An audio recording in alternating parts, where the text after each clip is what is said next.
नमस्कार साथियों, स्वागत है आपका आपके अपने चैनल पीवीएल क्लासेस में। आज हम केमिस्ट्री सब्जेक्ट का एक इम्पॉर्टेंट टॉपिक पीरियोडिक टेबल में छोटी छोटी चीजें याद करेंगे। जैसे एस ब्लॉक में कुल कितने तत्व होते हैं, पी ब्लॉक में कुल कितने तत्व होते हैं, डी ब्लॉक में कुल कितने तत्व होते हैं और एफ ब्लॉक में कुल कितने तत्व होते हैं। टोटल पीरियोडिक टेबल में कितने तत्व होते हैं, वर्गों को और किन नामों से जाना जाता है, कितने धातु होते हैं पीरियोडिक टेबल में, कितने अधातु होते हैं और कितने उपधातु होते हैं। ये सब चीजें आज हम पढ़ेंगे। तो चलिए वीडियो स्टार्ट करते हैं। तो चलिए हम लोग वीडियो शुरू करते हैं। उससे पहले मैं आपको एक बात बताता हूं कि आप कभी कभी क्वेश्चन ये पूछता है कि ऐसा कौन सा ब्लॉक है जिसमें धातु, अधातु और उपधातु तीनों पाए जाते हैं। तो हमारे ये पी ब्लॉक ऐसा ब्लॉक है जिसमें हम लोग को धातु भी मिलती है, अधातु भी और उपधातु भी। उपधातुओं की संख्या क्या होती है? 7 होती है। B, S I, G E, A S, S B, T E, P O, ये सब क्या है? उपधातु हैं। अब हम लोग देखते हैं सबसे पहले वर्गों के उपनाम, यानी वर्गों को और किन किन नामों से जाना जाता है। तो चलिए एस ब्लॉक से स्टार्ट करते हैं। वर्ग 1 के तत्वों यानी ग्रुप फर्स्ट के एलिमेंट्स को हम लोग क्षारीय धातु यानी एल्कलाई मेटल कहते हैं। ग्रुप सेकंड के तत्वों को हम लोग क्षारीय मृदा धातु यानी एल्कलाई अर्थ मेटल कहते हैं। अब हम याद कैसे रखेंगे कि किसको क्षारीय धातु कहते हैं, किसको क्षारीय मृदा धातु कहते हैं? तो देखिए, एक बड़ा होता है कि दो बड़ा है। तो ये बात बताइए, क्षारीय मृदा धातु में 3 शब्द आ रहे हैं और क्षारीय धातु में 2 शब्द आ रहे हैं। तो 3 बड़ा होता है कि 2? 3 बड़ा होता है, तो 3 वाला 2 के साथ रहेगा। तो क्षारीय मृदा धातु हम लोग किसको कहते हैं? सेकंड वाले को। आया समझ में? आप देखिए, अब हम लोग ब्लॉक पी के वर्गों के उपनाम देखते हैं। ग्रुप 12 यानी वर्ग 12 के तत्वों को हम लोग बोरान फैमिली कहते हैं। ग्रुप 14 यानी वर्ग 14 के तत्वों को हम लोग क्या कहते हैं? कार्बन फैमिली कहते हैं। वर्ग 15 के तत्वों को हम लोग नाइट्रोजन फैमिली कहते हैं। वर्ग 16 के तत्वों को हम लोग ऑक्सीजन फैमिली कहते हैं। ग्रुप 17 को यानी वर्ग 17 को हम लोग क्या कहते हैं? हैलोजन फैमिली कहते हैं। ग्रीक भाषा में हैलो प्लस जन, हैलो का मतलब होता है लवण यानी जो सॉल्ट बनाते हैं, जन का मतलब होता है बनाना, जो लवण यानी सॉल्ट बनाते हैं उन्हें हम लोग क्या कहते हैं? हैलोजन कहते हैं। तो 17 वाला ग्रुप जो है उसे हम लोग क्या कहेंगे? हैलोजन। 18वें वर्ग के कई नाम होते हैं। इन्हें अक्रिय गैस यानी इनर्ट गैस कहते हैं, क्योंकि ये किसी से क्रिया नहीं करती, क्योंकि इनके इलेक्ट्रॉन कंप्लीट होते हैं लास्ट कोष्टक में। ठीक है। अब जैसे जेनॉन जो होता है वो कभी कभी कंपाउंड बना लेता है, इसे उत्कृष्ट गैस यानी नोबल गैस भी कहते हैं। ठीक है। अब ये देखिए, एस और पी को कौन कनेक्ट कर रहा है? डी। अब बीमारी कैसे, कोविड कैसे फैलता है? जब एक दूसरे के संक्रमण में आ जाने पर, मतलब जो दूसरे को कनेक्ट कर दे। तो डी ब्लॉक को हम लोग संक्रमण तत्व भी कहते हैं। इसको लेंथेनाइड सीरीज कहते हैं, इसको एक्टिनाइड सीरीज कहते हैं।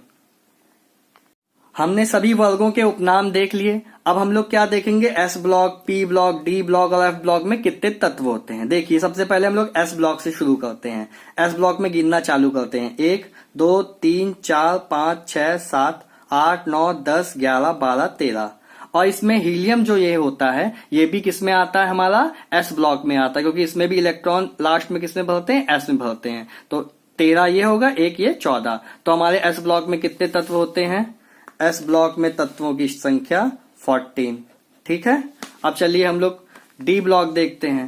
देखिए, डी ब्लॉक में ये जो लेंथेनाइड और एक्टिनाइड सीरीज है, ये लेंथेनाइड यहां पे होगा, एक्टिनाइड यहां पे होगा। तो देखिए यहाँ पे कितने वर्ग हैं? 1 2 3 4 5 6 7 8 9 10। और हर सीरीज वर्ग में कितने तत्व हैं? 4 तत्व हैं। तो 10 इंटू 4 कितना हो जाएगा? 40। तो डी ब्लॉक में कितने तत्व हो जाएंगे? 40 तत्व हो जाएंगे। अगर आपको नहीं समझ में आया तो मैं आपको गिन के दिखा देता हूं। 1 2 3 4 5 6 7 8 9 10 11 12 13 14 15 16 17 18 19 20 21 22 23 24 25 26 27 28 29 30 31 32 33 34 35 36 37 38 39 40। ठीक है। डी ब्लॉक में कितने तत्व हो गए हमारे? 40। अब पी ब्लॉक देखते हैं। पी ब्लॉक में देखते हैं कितने तत्व होते हैं। 1 2 3 4 5 6 7 8 9 10 11 12 13 14 15 16 17 18 19 20 21 22 23 24 25 26 27 28 29 30 31 32 33 34 35 36। हमारे पी ब्लॉक में कितने तत्व होते हैं? 36 होते हैं।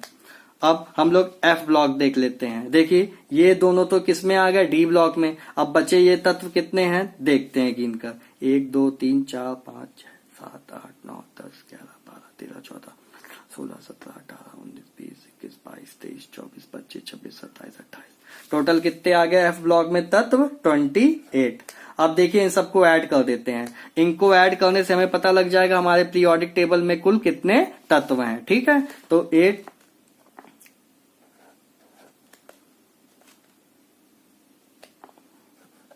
हमारे पीरियोडिक टेबल में कुल कितने तत्व हैं? 118 तत्व। ये टोटल कितने पीरियोडिक टेबल है, मॉडर्न पीरियोडिक टेबल में कितने कुल तत्व हैं? 118 तत्व हैं। ठीक है, अब मैं आपको बताता हूं इसमें कुल धातु कितनी होती है, अधातु कितनी होती है, उपधातु कितनी होती है।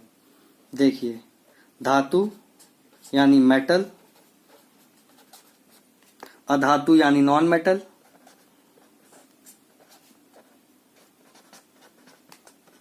ठीक है। धातु हमारे पीरियोडिक टेबल में 91 होती है। कितनी होती है? 91। अधातु कितनी होती है? 20 होती है। और फिर बचे कितने? 91, 111 हुए। फिर बचा क्या? उपधातु बचा। क्या बचा? उपधातु बचा। उपधातु बचा। वो कितने होते हैं? 7 उपधातु होते हैं। मैंने आपको बताया भी था उपधातु। तो देखिए उपधातुओं की संख्या 7 कैसे होती है, मैं आपको गिन के दिखाता हूं। ये देखिए, पहला बी हो जाएगा, दूसरा SI, फिर GE, फिर AS, फिर SB, फिर TE, फिर PO। 1 2 3 4 5 6 7 कितने हो जाएंगे? 7 उपधातु होती है। धातु होते हैं 91, अधातु या होते हैं 20 और उपधातु होते हैं 7। हो गया उपधातु 7। अब देखिए, अब क्या हम लोग देखें प्राकृतिक कितने होते हैं और कृत्रिम तरीके से यानी नेचुरल कितने होते हैं और आर्टिफिशियल कितने होते हैं। Natural, artificial. देखिए, नेचुरल टोटल 94 तत्व होते हैं और आर्टिफिशियल यानी कृत्रिम तरीके से बनाए गए तत्व कितने हैं? 24। कृत्रिम तरीके से मतलब उसे इन्हीं नेचुरल तत्वों के अल्फा बीटा के जो रूप होते हैं वही क्या कहलाते हैं? आर्टिफिशियल। जैसे मैडम क्यूरी ने बनाया था क्यूरियम, वही क्या एक आर्टिफिशियल तरीके से बनाया गया और नेचुरल तो था नहीं वो। अगर आपको वीडियो अच्छा लगा हो तो चैनल को सब्सक्राइब कीजिएगा, वीडियो को लाइक कीजिएगा। Thank you.